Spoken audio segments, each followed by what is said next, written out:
Bonjour à tous, bienvenue dans le QG, le rendez-vous politique de Télé Grenoble, avec chaque semaine un élu du territoire dont les décisions impactent directement notre vie quotidienne. Et en cette période de rentrée parlementaire, j'ai le plaisir d'accueillir une députée, Marie-Noëlle Battistel. Bonjour. Bonjour.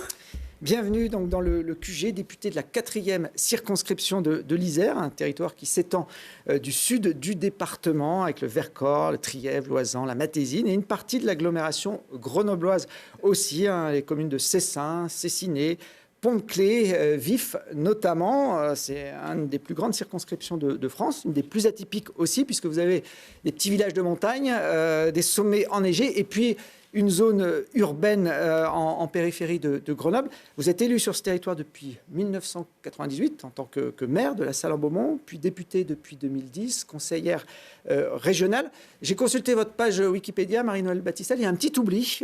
Votre dernier mandat de conseillère régionale ne figure pas sur la page. Bon, alors c'était 2020-2023.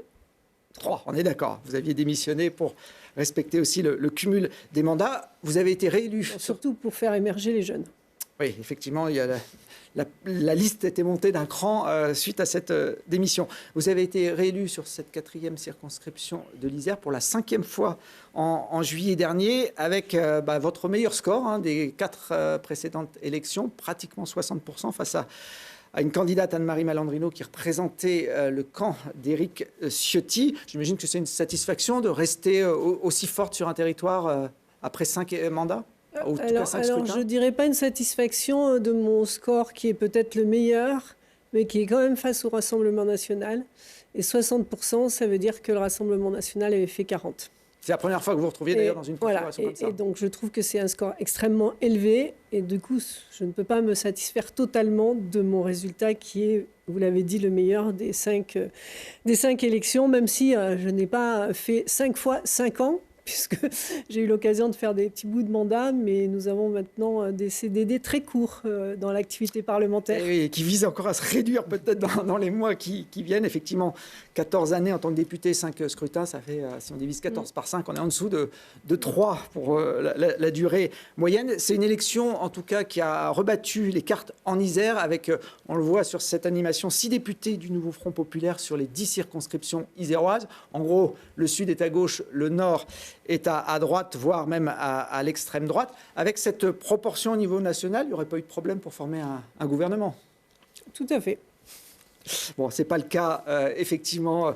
L'Isère est, on va dire, un cas un petit peu particulier. Avant vous, sur cette 4e circonscription de l'Isère, le député s'appelait Didier Migaud. Vous étiez d'ailleurs sa suppléante. Il a été député pendant 21 ans, maire de Cessin, président de la métropole, avant de quitter la politique en 2010 pour devenir président de la Cour des comptes. On voit là des images sur le plateau de Télé Grenoble il y a quelques années, puisque c'était un homme politique important en Isère. Il a rendu sa carte au Parti socialiste en rentrant à la Cour des comptes. On a un devoir de neutralité dans ce type d'instance. Oui. Est-ce que c'est votre mentor en politique, Didier Migaud ? Alors moi, j'ai beaucoup de respect pour Didier Migaud, évidemment, beaucoup de considération pour son travail. Et j'ai beaucoup appris à ses côtés dans les 3 années où je l'ai accompagné en tant que suppléante. Il m'a fait découvrir à la fois le territoire de la 4e circonscription que je connaissais comme ça, mais enfin pas d'une manière très approfondie, jusqu'au moindre petit village, puisqu'en 2007, nous avons fait une campagne à la Didier Migaud, j'ai envie de dire, et à la Battistel, c'est-à-dire de partout.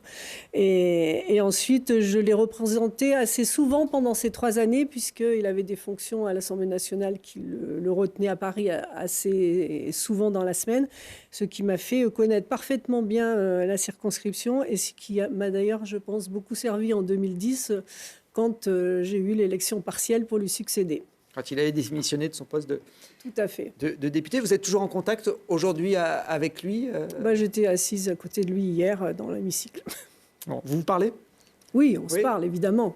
Alors, si je vous en parle, c'est qu'il a été nommé ministre de la Justice, numéro 2 du gouvernement Barnier il y a quelques jours, en septembre. On voit là d'ailleurs les images de la passation de pouvoir avec l'ancien garde des Sceaux, Dupond-Moretti. Est-ce que vous l'avez félicité pour ce beau poste numéro 2 d'un gouvernement dans une carrière politique ? Ça compte ?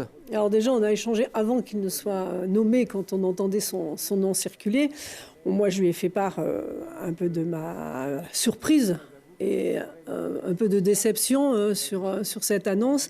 parce que je ne l'imaginais pas aux côtés d'un gouvernement qui est aujourd'hui extrêmement à droite par rapport au mandat précédent. Il est beaucoup plus à droite. Et quand on voit le couple Retailleau-Migaud, ça peut faire quand même un choc. Et je ne doute pas qu'il saura porter avec force les valeurs de gauche qu'il m'a transmises et avec lesquelles nous avons combattu, que nous avons porté ensemble. Mais franchement, je lui ai demandé qu'est-ce qu'il espérait pouvoir infléchir dans cette politique extrêmement à droite. Donc, je pense qu'il a voulu servir. C'est quelqu'un qui est un serviteur de l'État, qui veut se rendre utile et qui croit vraiment qu'il peut agir de l'intérieur pour infléchir et en tout cas modérer un peu le ministre de l'Intérieur, Bruno Retailleau. Donc j'espère qu'il réussira, c'est ce que je lui ai souhaité, pleine réussite pour garder le ministère de la Justice et la justice avec un budget suffisant pour fonctionner et surtout de manière indépendante. Donc pour là, je lui fais confiance pour porter cela, mais la tâche sera hard. Si on analyse les résultats du 7 juillet, de ce deuxième tour des législatives, les Français n'ont mis aucun parti clairement en tête, ce qui laissait supposer qu'ils souhaitaient un gouvernement un peu élargi, d'union, transpartisan. Est-ce que finalement Didier Migaud n'est pas le seul à gauche à avoir compris ce message des urnes et mis de côté les petits calculs politiciens pour s'investir avec conviction dans un gouvernement aux sensibilités diverses ? Le problème d'un gouvernement, ce n'est pas l'addition de personnes, c'est en fait autour d'un programme. Donc quel était le programme ? On ne sait déjà pas trop aujourd'hui ce qu'il en est. Et à l'époque, on ne le connaissait pas véritablement. Donc s'engager autour d'un programme un peu transparent, c'est compliqué. C'est pas qu'une addition de personnes à la fois de gauche et de droite. Et là, on se rend compte quand même que ce gouvernement a des fortes personnalités de droite appuyées. Donc c'était ma surprise que de le voir accepter dans ces conditions-là. Maintenant, voilà, je lui fais toute confiance pour assumer ses missions correctement et pouvoir infléchir le plus possible ce gouvernement. Vous avez une grande expérience politique, Marie-Noëlle Battistel. Est-ce que, à l'issue du 7 juillet, vous avez vraiment cru qu'Emmanuel Macron allait nommer un ou une première ministre issue du nouveau Front populaire ? Alors déjà, moi, je n'ai pas cru le 8 juin qu'il allait dissoudre. Vous n'étiez pas la seule. Non, mais parce que franchement, c'est quand même la plus belle bêtise qu'il aura faite. Et c'est vraiment de l'irresponsabilité totale que d'avoir fait cette dissolution. On voit où ça nous conduit aujourd'hui. Et sur la question qui nous occupe, moi, stratégiquement, je ne comprends pas qu'il ne l'ait pas fait. Parce qu'il dit sans cesse qu'un gouvernement de gauche n'aurait pas tenu, n'aurait pas su faire. Eh bien, il fallait le laisser faire, le laisser conduire quelques semaines et voir ce que ça donnait. Et si on ne réussissait pas, il aurait eu tout loisir de dire vous voyez, la gauche est incapable de gouverner, je vais reprendre les rênes. Donc il n'a même pas stratégiquement su faire cela. Et il a laissé attendre des mois et des mois un gouvernement de semaine en semaine en disant qu'il y avait les Jeux Olympiques, qu'il fallait de la stabilité. Mais a-t-il pensé à la stabilité du pays quand il a dissous en juin 2008 le 8 juin 2024. Donc franchement, c'est de l'amateurisme du début à la fin et on comprend assez mal la stratégie qu'il a conduite. Donc aujourd'hui, on en est là. Je pense que c'est une erreur que de n'avoir pas mis, alors quel qu'il soit, Lucie Castet ou quelqu'un d'autre. C'était un bon choix, Lucie Castet, pour vous ? Il avait qu'à le faire, le choix lui-même. En fait, c'est lui qui désigne le Premier ministre. Et ensuite, on aurait vu comment tout cela se configurait. Puisque vous parlez de stratégie, est-ce que Jean-Luc Mélenchon a pas non plus œuvré dans ce sens-là ? Là, c'est sa déclaration du 7 juillet au soir, où il exprime le fait que ce sera uniquement le programme du nouveau Front populaire et rien que celui-là qui sera à la manœuvre si un Premier ministre du NFP est nommé. Quand on fait un quart des voix à 4 partis, un peu plus d'un tiers des députés, on ne peut pas être aussi exigeant. Totale erreur politique.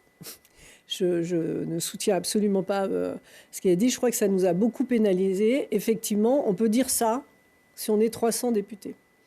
On n'était pas 300 députés, mais 193. Donc on sait qu'on a l'ambition de porter notre programme le plus haut possible et en tout cas de pouvoir faire adopter le maximum de mesures. Mais on sait très bien aussi qu'on ne pourra pas le faire seul et qu'il faudra aller chercher des soutiens. Et donc on ne peut pas dire tout le programme, rien que le programme. Alors vous dites que, que Emmanuel Macron n'a pas voulu nommer de Premier ministre de gauche. Il y a quand même eu le nom de Bernard Cazeneuve, ancien socialiste, qui a été évoqué à la fin du mois d'août. On a d'ailleurs pensé que c'est lui qui allait obtenir ce poste. Je crois que Didier Migaud, d'ailleurs, s'est positionné sur le ministère de la Justice en pensant d'abord que ce serait Bernard Cazeneuve. C'est un choix que vous auriez soutenu, Marie-Noëlle Battistel, le choix de Bernard Cazeneuve, qui est un ministre plutôt de compromis vu la situation politique. Je pense qu'on n'aurait pas eu à le soutenir. Parce qu'en fait, Emmanuel Macron ne voulait pas un ministre de gauche, un Premier ministre de gauche. Même celui-là ? Même celui-là. Même celui-là. Alors, vous n'auriez pas eu à vous prononcer. Certes, d'autres au PS l'ont fait, hein, Olivier Faure. On peut dire dézingué, même si le terme est un peu trivial, la potentielle candidature de Bernard Cazeneuve. Je crois qu'au-delà de Bernard Cazeneuve, c'était toujours la même question. Quel programme ? Est-ce que ça allait être un programme de gauche ou un programme piloté par Emmanuel Macron ? C'est quand même ça le sujet aujourd'hui. On n'est pas sur une question d'hommes et de femmes, on est sur une question de programme gouvernemental. Alors, je ne sais pas si vous avez lu Le Monde ce jeudi, mais Bernard Cazeneuve a reproché au patron du PS, Olivier Faure, d'avoir agi avec jubilation, c'est ses mots, pour empêcher sa nomination en tant que Premier ministre. Ça vous inspire quoi Ça m'inspire une histoire de courant à l'intérieur du PS. Ils sont toujours là ? Ils sont toujours là. Ils vont l'être encore plus, j'imagine, parce qu'il y a le Congrès l'année prochaine. Vous allez devoir désigner un nouveau patron ou reconduire celui qui est en place. Vous avez déjà fait votre choix. Là, vous serez obligé de vous positionner sur les différentes options. Ah oui, mais on se positionne tous les jours sur toutes les options. Effectivement, la question des courants, ça me rappelle la première fois où je suis intervenue dans une salle de militants en 2010 pour ma première campagne électorale. Je n'étais pas au Parti socialiste et la question qui m'a été posée, si un jour tu prends ta carte au Parti socialiste, de quel courant seras-tu ? Et là, j'aurais répondu assez clairement que pour moi, je prendrais ma carte pour être socialiste et que socialiste. Et donc je crois qu'aujourd'hui, toutes ces querelles internes dépassent complètement les citoyens. Ils n'attendent absolument pas ça de nous. À un moment donné, il faut élire un chef, comme on dit. Mais une fois qu'il est élu, il faut qu'on soit capable aussi de faire de l'union à l'intérieur de notre camp. Il y a tellement de désunion. On a aujourd'hui 11 groupes politiques à l'Assemblée nationale. C'est quand même rarement vu.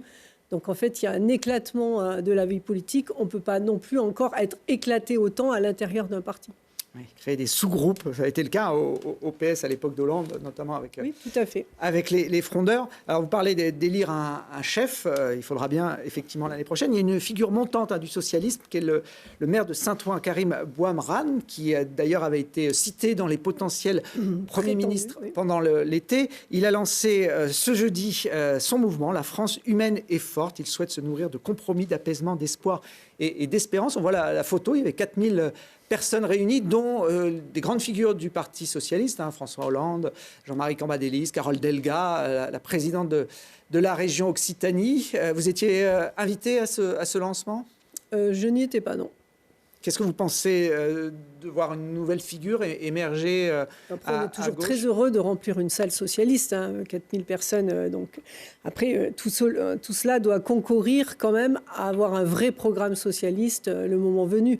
Et donc, si c'est pour créer une division supplémentaire, ce que je ne crois pas, c'est pas utile. Donc, il faut être utile dans la diversité de nos idées.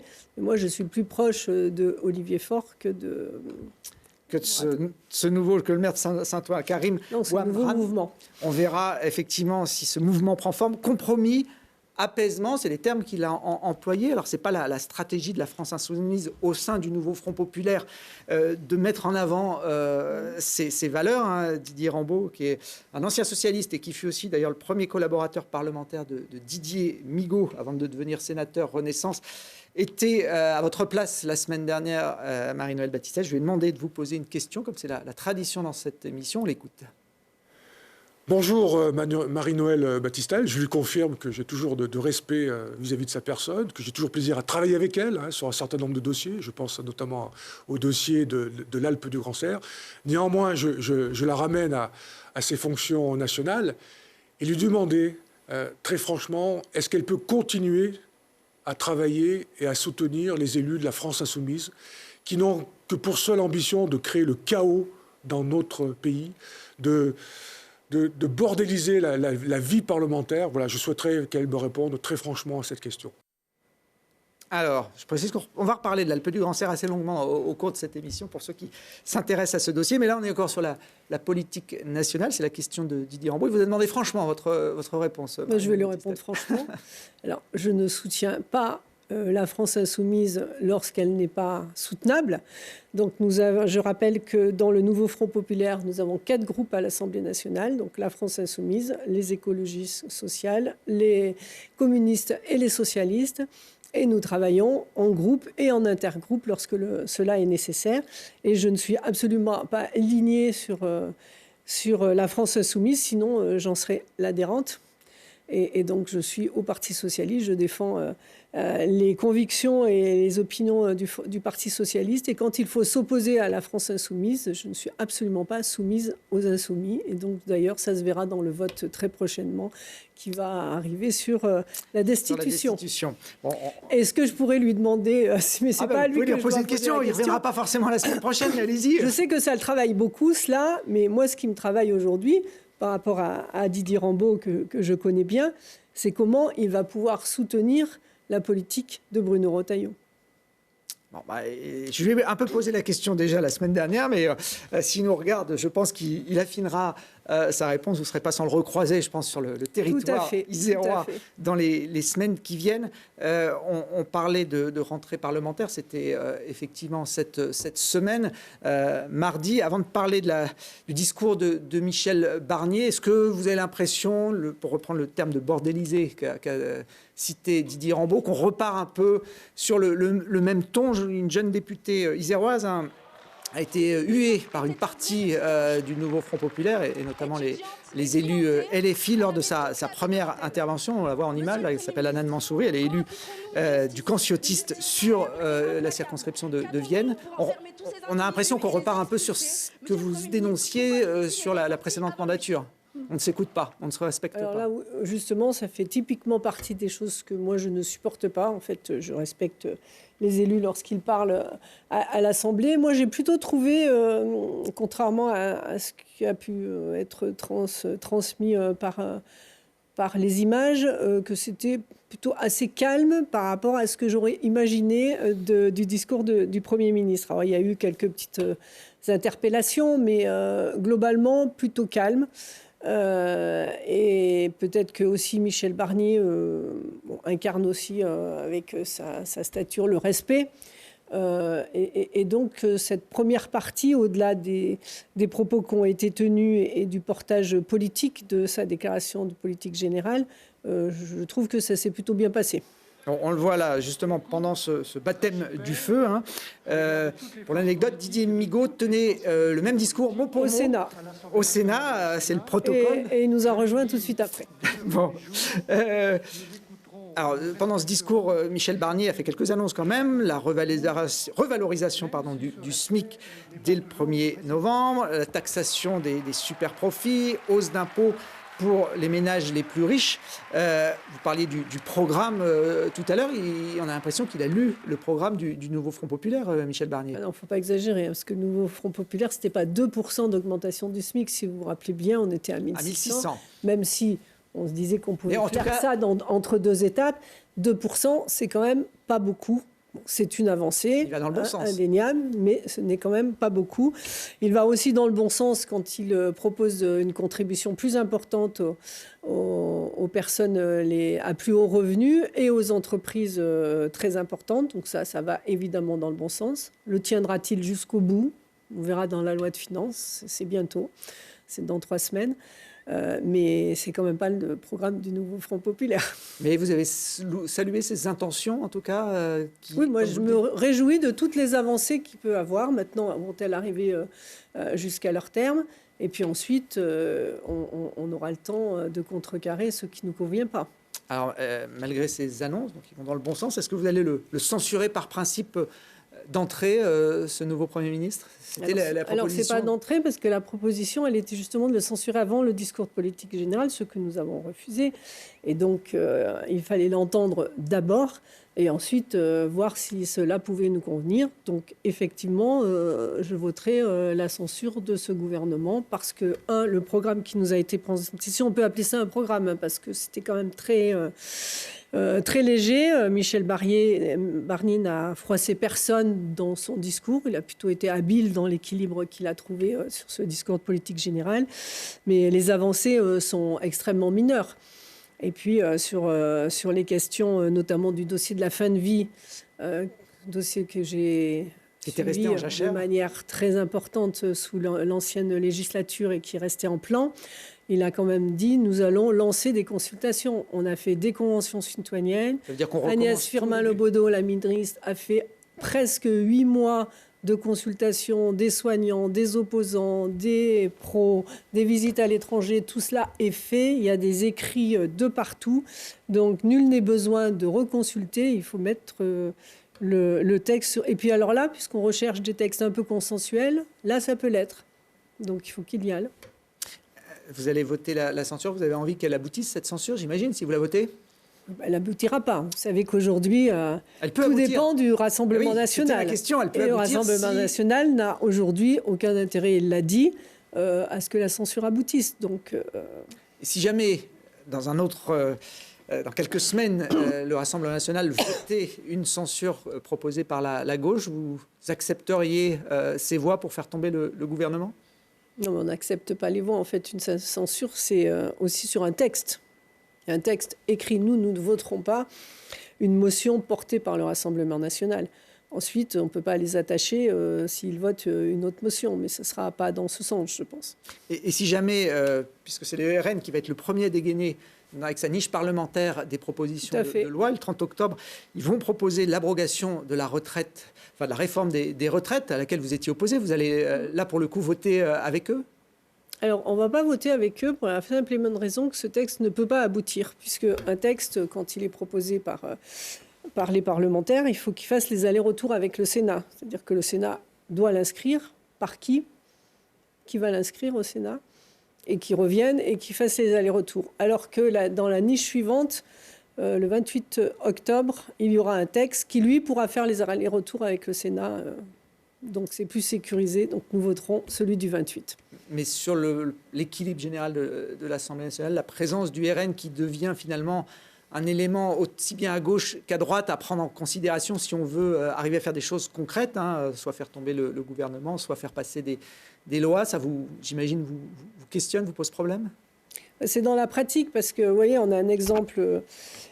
J'avais commencé une mission d'information sur l'hydroélectricité dans le mandat précédent, qui est tombée à l'eau aussi avec la dissolution. Et donc, j'ai redemandé à pouvoir la conduire dès le début de cette législature, ce qui a été accepté. Et une mission, elle se conduit avec 2 co-rapporteurs, un de la majorité, un de l'opposition. Donc là, j'ai souhaité qu'en plus de nous deux, je vais la conduire avec Philippe Bollot, qui est un député MoDem, on puisse avoir un membre de chaque groupe politique de manière à conduire un travail transpartisan. J'ai fortement insisté pour ça, ce qui n'est pas la pratique habituelle. Donc nous l'avons fait. Il y a donc un élu du Rassemblement national qui siège avec nous, qui pour l'instant n'a pas participé aux réunions, je le dis comme ça, mais qui est à l'intérieur de la mission et qui, dès le lendemain de sa nomination, a déposé un texte sur le sujet de manière isolée, indépendante, dans sa niche parlementaire, avant même le travail que nous allons conduire. Donc, du coup, sur la pratique, moi, je veux bien qu'on les associe, mais il faut quand même être un minimum limite correct avec ses collègues. Et ça, franchement, sur la forme, c'est détestable comme attitude. Donc, nous allons devoir discuter de ce texte. Dans 15 jours, ça va être assez épique. Particulier. Bon, si jamais, alors pas celle-là, puisque vous-même vous dites qu'elle ne passera pas, mais si jamais, dans les semaines qui viennent, une motion de censure passe, grâce aux voix du RN, par exemple, qu'est-ce que ça changera finalement? Parce que l'équilibre politique à l'Assemblée nationale, il ne va pas bouger d'un iota. Non, il ne va pas bouger. Le président de la République décidera peut-être d'un autre gouvernement. Et ça changera quoi, finalement? Vous pensez que... Nous verrons. Il serait capable de revenir à ce que vous lui proposiez cet été? Vous savez, je pense qu'aujourd'hui, il est capable d'un peu tout, on a vu. On évoque la possibilité d'une démission d'Emmanuel Macron en cas d'éventuelle censure et de blocage du pays. C'est quelque chose que vous J'y crois assez peu, mais pourquoi pas. Vous aimeriez qu'il prenne ses responsabilités là-dessus et qu'il démissionne? En fait, moi, ce n'est pas Emmanuel Macron qui me dérange, c'est la politique qu'il conduit et la façon de la conduire. Donc il faudrait qu'ils comprennent, au regard des résultats des urnes, que les Français ne veulent plus de ça, au lieu de s'acharner et de continuer, parce que là, c'est un peu dans la même lancée quand même. Alors, si jamais Emmanuel Macron vous entend ou entend la gauche et décidait... On lui a déjà dit. Ouais, j'imagine. Mais s'il décidait de démissionner avant la fin de son mandat, ce que ne croit pas du tout Didier Rambaud, qui était à votre place la semaine dernière, ça implique une nouvelle élection présidentielle. Je me suis renseigné, il faut l'organiser dans les 20 à 35 jours qui suivent la démission du président de la République. Donc ça laisse très peu de temps. On a l'impression d'être dans le cas de figure. Ça fait une législative éclair, comme voilà, on a l'impression d'être dans le cas de figure de ce qu'on a vécu au mois de juin. Je rappelle qu'il a fallu plus de 15 jours pour que le nouveau Front populaire se mette d'accord à l'époque en juin sur un nom de Premier ministre, ce qui a peut-être d'ailleurs coûté le poste à ce moment-là. J'imagine que vous ne ferez pas avoir deux fois et qu'au sein du nouveau Front populaire, vous avez déjà fléché votre candidat idoine dans l'éventualité d'une démission d'Emmanuel Macron. Alors, pas du tout. Là, nous mettons toute notre énergie sur la loi de finances qui va nous être proposée pour essayer de pénaliser le moins possible les Français et de leur permettre d'avoir une ouverture à la fois sur le pouvoir d'achat et donc de combattre toutes les baisses qui nous paraissent extrêmement importantes et notamment qui touchent les postes sur les services publics ou autres. Donc notre énergie, elle est aujourd'hui ici. On ne se projette pas... Vous ne pouvez pas faire deux choses en même temps au PS. Vous savez qu'on fait déjà beaucoup de choses là en ce moment.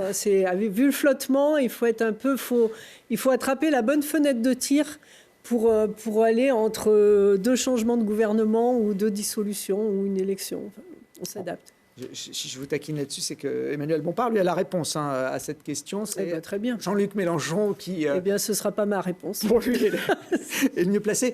L'idée d'organiser une primaire au sein du nouveau Front populaire, ça vous paraît une bonne idée pour désigner, parce qu'il faudra bien trouver une méthode. Le nouveau Front populaire n'est pas un parti. Bien sûr, mais... C'est un groupement de partis. Mais aujourd'hui, quand on est en interview l'un ou l'autre, tout le monde dit qu'il faut un seul candidat de gauche pour avoir une chance de remporter la présidentielle. Voilà. Vous êtes d'accord avec ça ? Et surtout un candidat qui soit capable de remporter le deuxième tour. Et donc d'arriver au deuxième tour. Face à Marine Le Pen. Bon, la primaire, non, ça ne vous paraît pas une bonne solution ? Il en faudra peut-être d'ailleurs une OPS. Ça ne nous a pas toujours bien réussi, les primaires. Bon, on va venir... avant de venir à l'actualité de la semaine, j'ai une dernière petite question, parce que c'est aussi un cas un peu particulier. Je crois qu'il y avait eu Giscard d'Estaing à l'époque, mais on a un président de la République qui est revenu à l'Assemblée nationale, siéger en tant que député à vos côtés, Marie-Noëlle Battistel, c'est François Hollande. Comment ça s'est passé ? Est-ce qu'il a un statut particulier vu son parcours politique ? Alors, il n'a pas de statut particulier. Il s'assoit dans la salle du groupe autour de nous de la même façon que nous. Il a pris son rôle de parlementaire à cœur. Il intervient toujours avec à propos, toujours très intéressant dans la relation humaine que l'on peut avoir. Et voilà, donc c'est un parlementaire qui a été président de la République, évidemment, qui a une forme de respect plus important dans le groupe, mais en tout cas, il n'y a pas de grade de supériorité, ou etc. Il a toujours été d'ailleurs très proche des gens, très humble, et il le fait très bien au sein du groupe. Il pourrait le redevenir, et c'est précieux. Président de la République ? Je ne pense pas. Bon, on va passer à l'actualité de la semaine, même si on reste dans la politique nationale, puisque une manifestation a été organisée ce mardi dans les rues de Grenoble. On voit les images. C'était les opposants au gouvernement à l'appel des syndicats. Entre 2000 et 4000 personnes, selon les sources, ont participé à ce rassemblement. Ça fait un peu de monde, mais on ne sent pas un élan populaire capable de bousculer les choses. Pour l'instant, la rue n'est pas prête à se mobiliser, Marie-Noëlle Battistel. Alors moi, j'y étais pas parce que j'étais à Paris, donc j'ai fait un petit bout du cortège de Paris et ensuite rejoint l'hémicycle pour le discours de politique générale de Michel Barnier. Il y avait quand même du monde. Mais on n'était pas dans le registre de ce qu'on pouvait appeler un soulèvement populaire. Après, c'est une première et il y a aussi beaucoup de déceptions qui se traduisent par les gens sont un peu désabusés. Et moi, beaucoup de gens me disent, mais est-ce qu'il faut qu'on retourne voter, en fait ? Parce qu'on n'a pas du tout écouté ce que l'on a dit. Puisque les gens qui ont voté Nouveau Front populaire ou Rassemblement national, ils ont dit une chose, on ne veut plus de la politique d'Emmanuel Macron. Et aujourd'hui, qu'est-ce qu'on se retrouve avec la politique d'Emmanuel Macron, un peu encore plus à droite ? Ils ont dit on veut plus de celle-là, mais ils avaient quand même deux positions très différentes. Oui, mais en tout cas, plus de celle-là. Et qu'est-ce qu'on se retrouve? C'est celle-là. Est-ce qu'il y avait une autre solution pour Emmanuel Macron? C'est le débat qu'on vient d'avoir tout à l'heure. Ils sont un peu fatalistes pour vous, les Français? Une partie des Français sont un peu fatalistes. Inquiets parce que l'instabilité, c'est inquiétant pour tout le monde d'ailleurs. J'étais avec des chefs d'entreprise tout à l'heure. Cette incertitude gouvernementale, ce flottement où il y a eu une inertie de 3 mois, ça pénalise tout le monde. Vous pensez qu'à la rentrée prochaine, on refera une nouvelle élection législative? Non. Non? Je ne pense pas qu'il va faire 2 fois la même bêtise. En tout cas, je l'espère. Donc le gouvernement Barnier va tenir Une dissolution, ça ne veut pas dire que le gouvernement aura tenu. Peut-être qu'il aura été changé entre-temps. Bon. L'avenir est incertain et ça rend assez intéressant la phase politique actuelle. Alors, ce mardi, il y avait aussi une autre manifestation, non pas à Grenoble, mais au Pont-de-Claix, juste à côté. Une manifestation qui a réuni environ 500 personnes pour soutenir les salariés de Vancorex, qui est une usine installée sur la plateforme chimique du Pont-de-Claix, qui a été placée en redressement judiciaire le 10 septembre. On le voit sur ces images, il y avait une mobilisation générale, alors des salariés, mais aussi des élus du territoire, de façon assez large sur le spectre politique. Oui, Guillaume Lissi, mon suppléant, me représentait donc à ce rassemblement. C'est extrêmement important d'être aux côtés des salariés dans ce moment difficile. D'ailleurs, l'intersyndicale est vraiment en phase. Tous les élus sont en phase. Je crois qu'il y a eu un vœu qui a été voté de soutien au département à l'unanimité et à la métropole. Je crois que c'est aussi parce que cette entreprise, c'est 100 ans d'histoire sur la plateforme de Pont-de-Claix. C'est aussi une entreprise qui est au cœur de tout un dispositif. Et quand il y a une brique qui risque de s'écrouler, les retombées seront extrêmement importantes pour toute l'organisation et la structuration de cette plateforme chimique. Donc là, l'enjeu, c'est vraiment de mobiliser l'État français qui va devoir contrer l'État thaïlandais. Parce que là, on est sur une bataille un peu d'État. Donc moi, j'ai relayé déjà au ministre de l'économie fraîchement nommé le sujet de Vancorex tout de suite. Et le préfet de l'Isère a aussi organisé un comité de suivi avec les parlementaires. Et il fait de même avec les syndicats, de manière à ce on suive la situation de près et que nous puissions la relayer au niveau national. Et je crois que c'est un dossier à prendre vraiment très au sérieux, parce que la situation est vraiment complexe et particulièrement pas très rassurante. Oui, parce qu'il y a 500 emplois directs, mais la plateforme chimique, Pont-de-Claix, Jarry, c'est beaucoup avec les liens avec Jarry, évidemment, les unes et les autres. Évidemment. Il y a Arkema, notamment à Jarry, qui pourrait aussi subir Puis c'est toute l'image de l'industrialisation au niveau national aussi. Ça fait partie des grandes entreprises industrielles. Il y a une date butoir pour proposer des offres de reprise qui est fixée au 17 octobre. Les pouvoirs publics ne peuvent pas investir sur ce type d'entreprise aujourd'hui. Non, mais par contre, on a aussi une capacité à relayer, à essayer de... Bon, le gouvernement, il a aussi un carnet d'adresses assez important à l'échelle des entreprises. Et donc, tout cela doit se mailler pour essayer de trouver la meilleure offre, si on peut en avoir une. Mais c'est vrai que le sujet est quand même délicat. En tout cas, il y a une vraie force à la fois politique et syndicale pour soutenir à la fois ces salariés, mais l'activité pleine et entière de la plateforme. Je ne vous sens pas très optimiste quand même sur ce dossier. Les annonces qu'on a eues, elles ont été un peu brutales. Le délai est très court. Donc j'espère que si on n'a pas, pour le 17 octobre, une réponse satisfaisante, on pourra avoir une prolongation de ce délai, parce que c'est quand même long de trouver aussi des entreprises qui vont prendre en charge la restructuration de la plateforme. Alors il y a un autre dossier sensible qui se joue en ce moment, c'est l'avenir de la station de l'Alpe du Grand Cerf, qui est située en Matésine, qui est une des plus anciennes stations de l'Isère, qui a fêté ses 85 ans d'existence. On voit d'ailleurs quelques images d'époque. Oui, on se rappelle bien l'époque. 40 pistes, une quinzaine de remontées mécaniques, un domaine skiable qui s'étale entre 1400 et 2200 mètres d'altitude, avec, on le voit, un panorama exceptionnel sur les massifs environnants, sur le bassin grenoblois. Ça, c'est pour la carte postale, mais la station est en déficit chronique depuis plusieurs années. C'est une station que vous connaissez bien, puisque je crois que vous avez été monitrice de ski quelques années à l'Alpe du Grand Serre. Il vient d'où le problème? Quand on voit ces images, on se dit qu'il y a un atout important pour un site comme celui-là. Oui, ça fait partie des stations de moyenne altitude, j'ai envie de dire des moyennes stations, pas des petites stations. C'est à la fois par son altitude qui est quand même de 2400 à 2002, et puis par son exposition qui est plutôt favorable au maintien de la neige, puisque cet hiver où la neige était les chutes de neige ont été assez faibles, on a pu skier en altitude alors qu'il n'y a pas d'enneigeurs artificiels sur le domaine des bergeries. Donc c'est plutôt prometteur pour l'avenir. Donc effectivement, il y a un déficit chronique comme dans beaucoup de petites stations. Pourquoi? C'est parce qu'on arrive à des années où les appareils sont très vieillissants, et donc le coût d'entretien et des grandes visites sont très rapprochés et impactent fortement le budget de fonctionnement de ces petites stations. Et on passe quasiment un tiers, voire la moitié pour certaines années, du budget des recettes dans le contrôle de l'appareil. Donc évidemment que la solution, c'est de modifier, de changer, de renouveler les appareils, ce qui n'a pas été fait pendant 40 ans et ce qui aujourd'hui se paye. Voilà. C'est comme si vous entretenez pas une maison pendant 40 ans et que tout d'un coup, il faut tout faire. Là, il faut tout faire. Donc, c'était l'objet du projet de l'Alpe du Grand Serre 2050 qui avait été labellisé par la ministre Dominique Faure et où nous étions en plein tour de table financier lorsqu'il y a eu la dissolution. Donc, tout cela est évidemment a été mis à l'arrêt et ces 3-4 mois d'inertie font aujourd'hui pèse sur l'avenir de cette station. La décision se prend ce soir en conseil communautaire.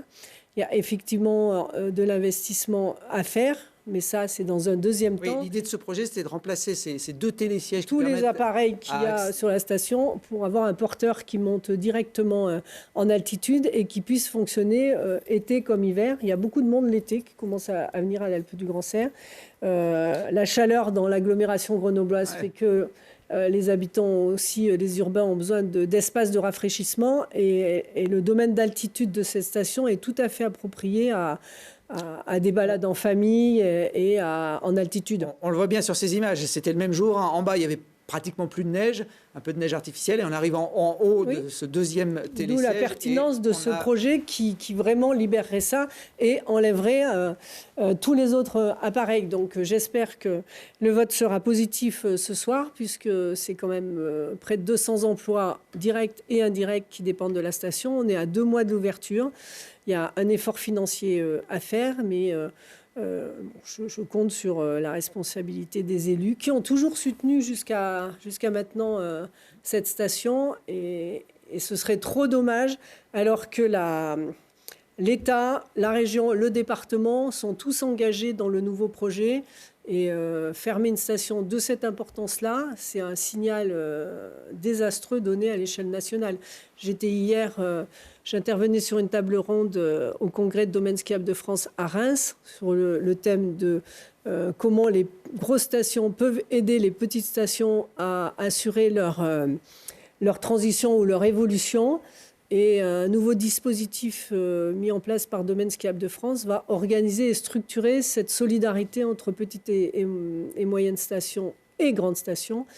Et donc là, on a toutes les planètes qui s'alignent. Il faut passer la saison et donc ce serait désastreux pour le territoire que l'on ne puisse pas le faire. Les opposants à ce type d'investissement vont vous arguer du réchauffement climatique, du fait qu'il y a des saisons, là on est au mois de janvier 2023, il n'y a pas du tout de neige sur cette station et qu'il faut se résoudre à cette évolution climatique. On n'est pas sur un développement tout ski. On est sur un développement saison été-hiver.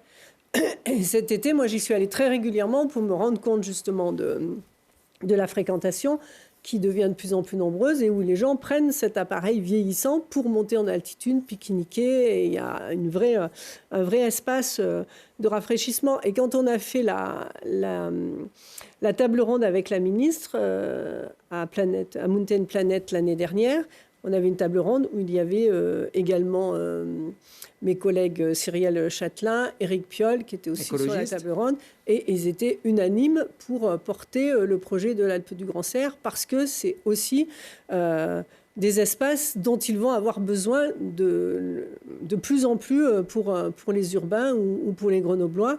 Et si on ne peut pas assurer cet investissement-là, on ne pourra pas le porter plus tard. Donc c'est à la fois faire du ski s'il y a de la neige. S'il n'y a pas de neige, on met les vélos dans la cabine, on fait du vélo et on fait autre chose. Donc ça offre une flexibilité extrêmement importante pour ce domaine. Et il y a un vrai domaine de ski. Alors ça, je pense que ceux qui connaissent l'Alpe du Grand Serre ne vous contrediront pas.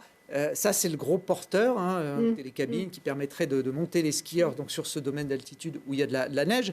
Le projet était bien engagé, mais le financement n'était pas bouclé. Le vote que vous évoquez ce soir, parce qu'on enregistre cette émission et elle sera diffusée vendredi soir, et en parallèle, pratiquement, il y a un vote capital, on peut le dire, qui va se dérouler donc, au sein des élus de la Matésine. Je crois qu'il y a 43 communes sur la Matésine, il y a 62 élus communautaires. Vous en faites partie d'ailleurs, Marie-Noëlle Bassissel. Donc vous allez être réunis, non pas pour vous positionner sur ce projet, mais pour assurer la transition de ces 2 années. Quelques années qui précèdent éventuellement la mise en route de ce projet. Sur une délégation de service public transitoire pour finir de construire le futur projet. Et alors pourquoi cette période de transition où il va falloir, j'imagine, mobiliser quand même un peu de financement aujourd'hui? Pourquoi elle est si incertaine dans le choix que vont faire les élus de la Matésine? Parce qu'on a vu l'article de presse de ce matin. Il y avait dans le Dauphiné libéré. Tout à l'heure, donc il y a effectivement des sommes importantes qui sont engagées. Il y a aussi des recettes, parce qu'on vend quand même des forfaits. Il y a aussi le département qui propose une aide, la région qui propose également une aide. On a travaillé avec la préfecture et la DGFiP pour aussi alléger la section de fonctionnement pour ces 2 années. Donc il y a quand même pas mal de choses qui ont été favorisantes pour l'issue du vote de ce soir, mais il demeure une somme importante. Les élus devront choisir à soutenir encore une année de manière à y voir plus clair. Je n'ose même pas penser qu'on puisse voter ce soir contre la prolongation de la station, parce que ça impacte tellement humainement. C'est au-delà des tableaux de chiffres, c'est vraiment des femmes et des hommes qui vivent de cette station. On a beaucoup de plus réactifs. On a entendu assez récemment les agriculteurs qui sont plus réactifs et qui nous disent, nous, c'est 60% de nos revenus, ils sont l'hiver. Et donc, si on n'a pas l'hiver pour boucler notre budget de la ferme, on ferme l'exploitation. Donc, on va se retrouver avec des exploitations qui vont fermer, des commerces qui fermeront dans ce village, et le village un peu quand même abandonné. Donc, tout ça, c'est pas que on ne pourra plus aller faire du ski à l'Alpe du Grand Serre. C'est aussi, il y a toute une économie autour du ski qui touche vraiment le territoire et le commerce et la vie locale. Alors, je l'ai dit en début d'émission, vous êtes une élue du territoire depuis très longtemps. Oui. C'est 62 élus qui ont dans leurs mains le sort de cette station et tout l'environnement économique. J'imagine que vous les connaissez bien, presque tous. Quelle est la tendance à l'heure où on enregistre cette émission? Écoutez, moi, je ne sais pas la tendance à l'heure où on enregistre l'émission. Je n'ai pas non plus appelé tout le monde pour savoir quel était leur avis. Bon, je pense que c'est très incertain et va falloir expliquer et qu'il va falloir convaincre, évidemment. Mais en tout cas, c'est un enjeu extrêmement fort. Moi, je considère qu'on ne peut pas, avec le travail que je conduis au niveau national sur la montagne et la transition des stations de ski, avec le plan Montagne Avenir 1 qui avait été fait et où nous avons eu de l'ingénierie pour construire notre projet, on ne peut pas lâcher au dernier moment avant d'avoir eu l'issue de ce projet. Donc il faut absolument faire l'effort nécessaire, encore une fois, pour pouvoir maintenir cette station. Sinon, ça va être assez dévastateur. Il y a peut-être un petit indicateur. J'ai vu que les élus demandaient un vote à bulletin secret pour qu'on ne connaisse pas leur choix. Les séances en conseil communautaire, quelles qu'ils soient, sont publiques, donc tout le monde peut y assister. Ça, c'est quand même assez particulier de demander un vote secret. Oui, en même temps, moi, je ne suis pas du tout habituée à ça parce que nous, on vote tout le temps de manière très transparente. Tout le monde sait ce qu'on a voté. Et donc, moi, je pense que dans des moments comme ça, on doit pouvoir assumer aussi son choix. Bon, si on demande un vote à bulletin secret, je ne sais pas. C'est probablement parce qu'on veut voter contre. Donc, je ne sais pas. Enfin, quel est le... Mais en tout cas... moi, je respecte le choix des élus. Il faut qu'ils le fassent en connaissance de cause et puis en bonne conscience. Et j'ai confiance. Bon, vous évoquiez cet article qui est paru ce vendredi dans le Dauphiné Libéré, une interview de Coraline Sora, qui est votre ancienne attachée parlementaire, qui est aujourd'hui la présidente de la Matésine, donc, qui pilote ces 43 communes.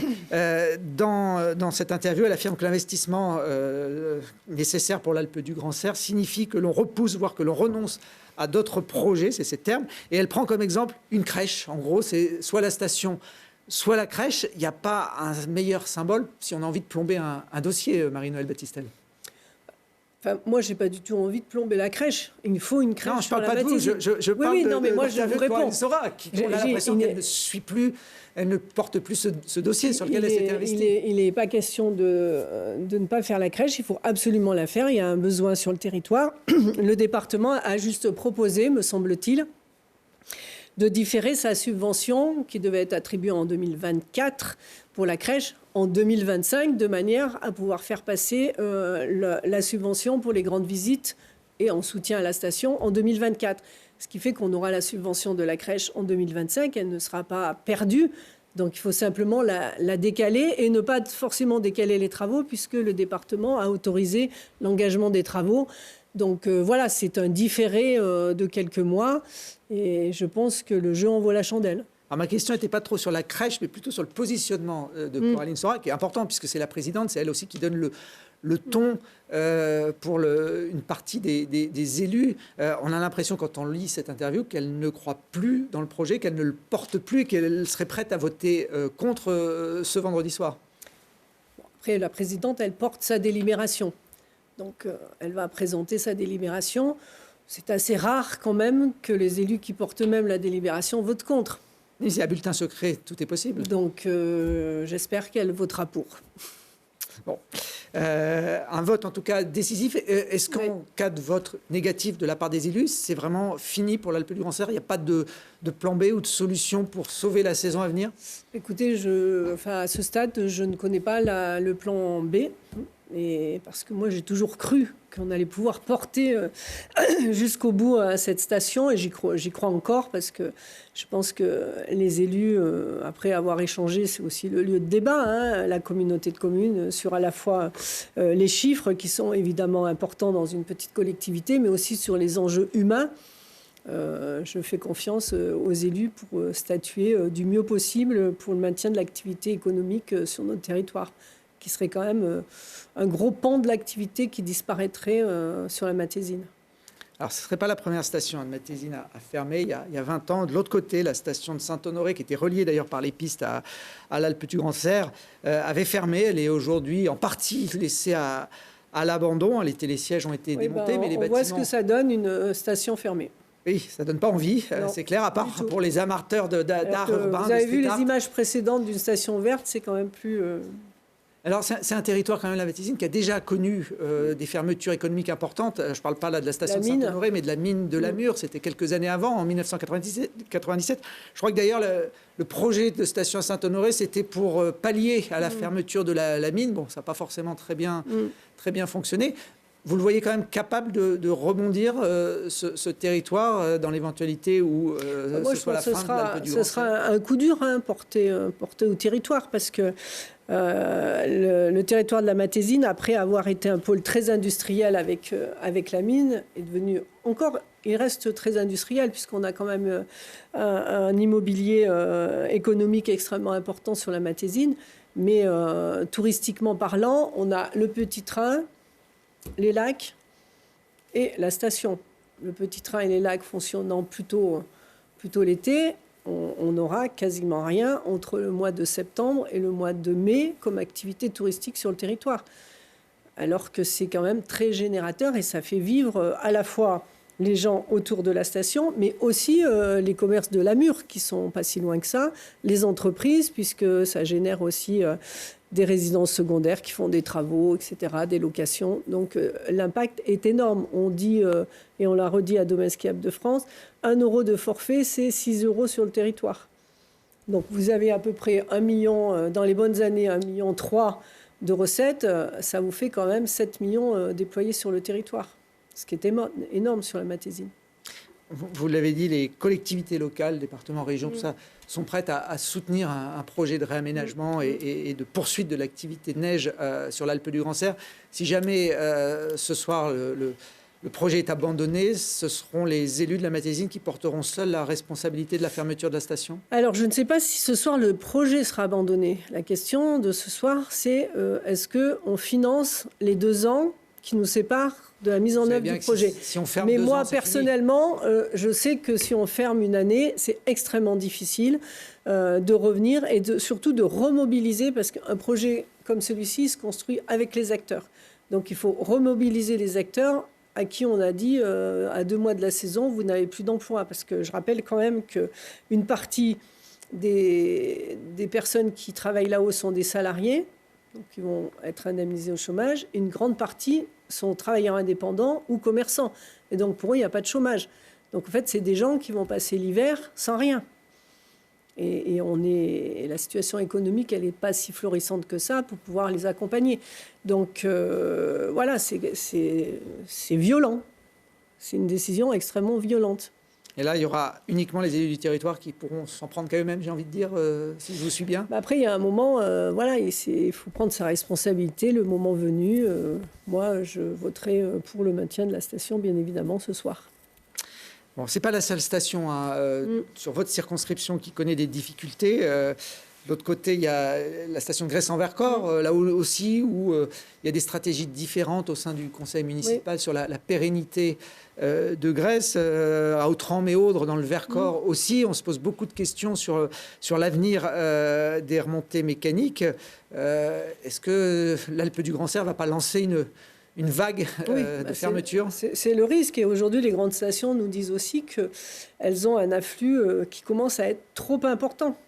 Et donc, ils vont être obligés bientôt de mettre des quotas sur la route de la montée de l'Alpe d'Huez pour ne pas avoir trop de fréquentation sur l'Alpe d'Huez. C'est d'ailleurs pour ça que la solidarité Alpe du Grand Cerf joue, parce que ça leur permet aussi de pouvoir décharger sur certaines périodes leur activité.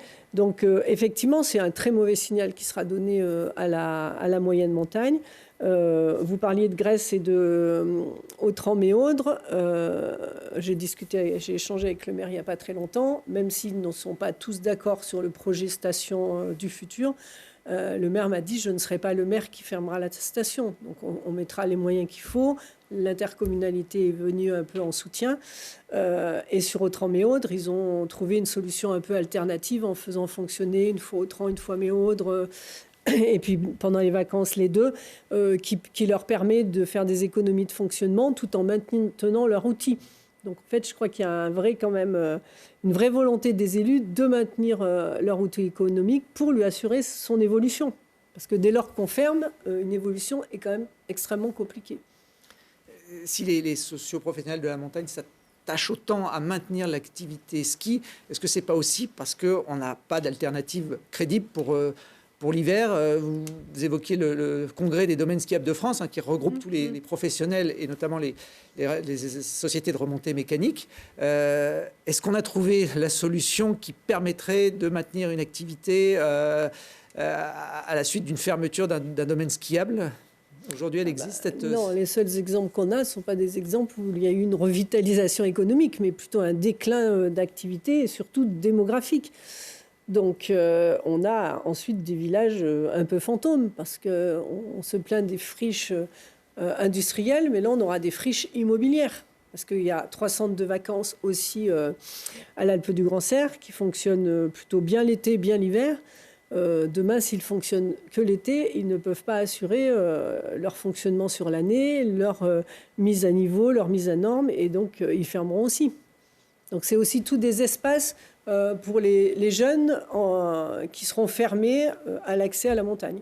Bon, Bon, là, on voit quelques images de chiens de traîneau sans neige à l'Alpe du Grand Cerf. Il y a une adaptation cette année où ils ont fait de la roulette. Voilà, il y a des solutions quand même. Alors, ça reste des activités marginales. On ne va pas effectivement attirer autant de monde et générer autant de chiffre d'affaires avec des cartes à roues tirées par des chiens. C'est pour ça que le projet, il va vraiment permettre une adaptation quasi spontanée. Il y a de la neige, on fait ça. Il n'y a pas de neige, on fait autre chose. Mais on a toujours le porteur qui permet d'emmener les gens faire de la raquette au sommet ou d'autres activités. Bon, j'espère que cette interview ne sera pas obsolète lundi à l'issue. Écoutez, je l'espère aussi. En tout cas, je reste optimiste jusqu'au bout. Bon, pourtant, il y a de l'argent pour investir en montagne. Marie-Noëlle Battistel, cette semaine, Michel Barnier, qui a piloté les Jeux Olympiques d'hiver d'Albertville en 1992, a confirmé en tant que Premier ministre l'engagement financier de la France pour organiser les JO dans les Alpes en 2030. Là aussi, ça va venir vite. Un budget estimé à 2 milliards d'euros. Vous êtes favorable, vous, à ce projet, qui n'est plus un projet maintenant, d'accueillir les Jeux Olympiques d'hiver? Déjà, c'est un vrai exemple de solidarité montagne, quoi.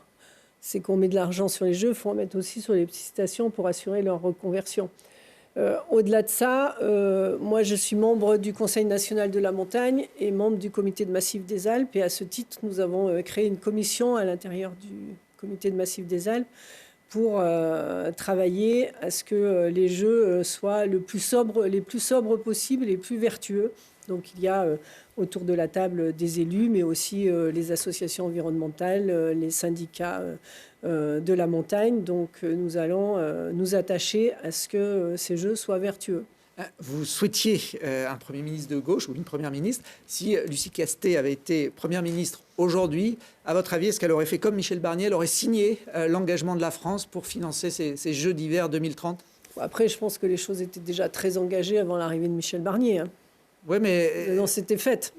Du côté du Nouveau Front Populaire, on avait été quand même assez clair sur le fait qu'on n'était pas favorable à cette initiative et qu'on essaierait... Il y aurait eu une discussion interne, ça aurait fait l'objet de désaccords probablement, comme sur d'autres sujets d'ailleurs, sur lesquels nous ne sommes pas tous alignés. Si on parlait de l'énergie, c'est un beau sujet aussi qui montre que les 4 parties de ce bloc ne sont pas totalement en phase sur le futur mix énergétique de la France. Voilà, et pas du tout en phase sur notamment cette question de Jeux Olympiques. Votre collègue à la région, Pierre Janot, le collègue élu régional écologiste, a organisé le week-end dernier à Grenoble une manifestation contre cette initiative. Il a des arguments qui s'entendent. Je parlais de 2 milliards d'euros. Il estime que ces investissements et ces retombées économiques vont bénéficier essentiellement à des stations déjà très privilégiées. Vous évoquiez la surcharge des grandes stations. Là, il y a Courchevel, il y a Méribel, il y a Val d'Isère. En quoi l'Alpe du Grand Cerf ou Grèce-en-Vercors vont bénéficier de cet investissement? Non, c'est pour ça que je vous disais en préambule, il faudrait exercer une solidarité, c'est-à-dire que l'argent investi là-bas, une partie devrait arriver aussi. Quelle serait l'image d'avoir des Jeux Olympiques et d'avoir fermé tout plein de petites stations à 2030 ? Est-ce que vous avez l'impression que l'orientation de ces Jeux prend en compte cette donnée-là? En tout cas, c'est ce que je porte. On verra si vous êtes entendu. Avant de finir sur l'énergie, un autre sujet qui concerne la montagne, la version agricole cette fois, c'est la présence du loup. Si j'en reparle, c'est que ces derniers jours, l'Europe a décidé d'abaisser le statut de protection du loup, ce qui permet de faciliter l'abattage dans certains cas. Qu'est-ce que vous pensez de cette orientation justement que prend l'Europe par rapport aux espèces protégées ? Au-delà de la question du statut, pour moi, la question, elle est de trouver le bon équilibre entre le prélèvement, enfin, la régulation du loup et le maintien des activités agricoles et pastorales. Aujourd'hui, on voit que même lorsqu'il y a des autorisations qui sont signées, il est extrêmement difficile de prélever des loups. C'est pas si facile que ça, quand même. Donc, je suis pas sûr que le changement à l'abattage. Je suis pas sûr que le changement de statut va rendre plus facile le prélèvement. Mais en tout cas, pour moi, ça donne un signal quand même. Mais ce qui est important, moi, c'est d'avoir un nombre suffisant d'autorisations de prélèvement par rapport à la progression de l'espèce et par rapport au pastoralisme et au secteur concerné. C'est vrai que lorsqu'il y avait un quota qui était épuisé, par exemple, en Savoie, et que nous, on avait un problème en Isère, on ne pouvait plus forcément utiliser de prélèvement, puisqu'il y avait déjà le quota. Donc, il faudrait que ce soit beaucoup plus souple. Moi, je On a amélioré les choses quand même depuis ces dernières années, mais il y a des secteurs où c'est encore très compliqué. Donc il faut agir sur ces secteurs-là en particulier. Bon, mardi et mercredi prochain se tient à Grenoble le salon Hydro Business qui réunit les professionnels de la filière hydroélectrique. Je sais que vous allez y être. C'est une filière importante dans notre département puisque les premiers barrages pour produire de l'électricité ont vu le jour en Isère et notamment sur votre territoire. Là, on voit des images des installations d'EDF sur le Drac. Et là aussi, l'Europe veut jouer un peu les régulateurs. Oui, alors justement, ça fait depuis 2009 que nous subissons le contentieux européen sur l'hydroélectricité avec des mises en demeure de la Commission européenne assez régulières sur l'État français pour contraindre la France à mettre en concurrence ses ouvrages hydroélectriques. Moi, je m'y suis toujours opposée depuis 12 ans et ça ne change pas. Donc c'est aussi l'objet de cette mission que de trouver, d'évaluer les 4 solutions qui s'offrent à nous et d'évaluer la robustesse juridique de ces solutions de manière à apporter un texte de loi transpartisan qui puisse être adopté et ensuite s'imposer à Bruxelles. Les 4 solutions étant l'aménagement de la directive concession de 2014 qui a permis d'écarter les réseaux et l'eau pour les Allemands, des contraintes du régime concessif, donc essayer de mettre la dérogation hydroélectricité. La deuxième étant la quasi-régie qui était portée par le gouvernement précédent.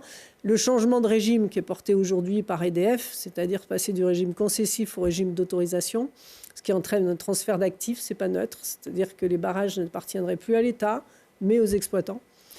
Et la dernière solution, c'est taper un peu du poing et prolonger d'une trentaine d'années toutes nos concessions sous conditions de travaux, comme Agavé, par exemple. Ça a été un exemple assez significatif. C'est passé avant que l'Europe 2010 raffermisse un peu ses positions. Ouais. Voilà, 2010, le premier contentieux était un peu avant. Ouais.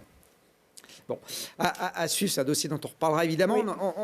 On l'évoquera aussi dans l'émission Alpes Décideurs sur Télé Grenoble samedi 12 octobre à 21h. On recevra d'ailleurs les professionnels du secteur qui ont participé à ce salon Hydro Business. Même jour, il y aura le congrès des maires à Crolles. Je ne sais pas si vous avez prévu d'aller y faire un tour. Alors, moi, je serai le mardi, mercredi sur le salon Business. Je serai le samedi au salon des maires aussi. Bon, vous y croiserez donc votre attaché parlementaire, puisque j'ai vu qu'Adrien Raffin était devenu cet été le maire du Touvet. Oui, donc il sera effectivement... je ne sais pas, il ne m'a pas dit s'il y serait, mais probablement, c'est pas si loin de chez lui quand même. C'est facile à gérer d'avoir un élu qui... a également des responsabilités dans un cabinet de députés. C'est juste qu'on n'a plus vraiment d'attachés parlementaires à plein temps, du coup. Donc, il faut réorganiser les équipes. Bon, merci Marie-Noëlle Battistel. Une dernière mission, c'est de poser une question à notre prochain invité. C'est également un député, il s'appelle Jérémy Jordanov. Il est d'ailleurs député de la circonscription de Crolles, la 5e de l'Isère, pour les écologistes. Je vous laisse regarder la caméra en face de vous et lui poser une question. Oui, bonjour Jérémy. On a eu un sujet assez important qui a tourné autour de l'évolution du modèle des petites stations de ski. Je sais que sur ton territoire, tu es également concerné et je voulais simplement savoir quelle était ta vision des choses et comment on pouvait avancer ensemble sur ce dossier qui me semble majeur, puisque aujourd'hui, autour de nos petites stations, vit une économie locale qui est extrêmement importante pour nos territoires. Donc, au plaisir de travailler avec toi. Eh ben merci Marie-Noëlle Battistel. Jérémy Jordanov vous répondra dans 15 jours, le week-end du 18 et 19 octobre. On aura d'ailleurs à ce moment-là, évidemment, le verdict concernant l'Alpe du Grand Serre. On croise les doigts pour tous les amoureux de ski. Merci de nous avoir suivis.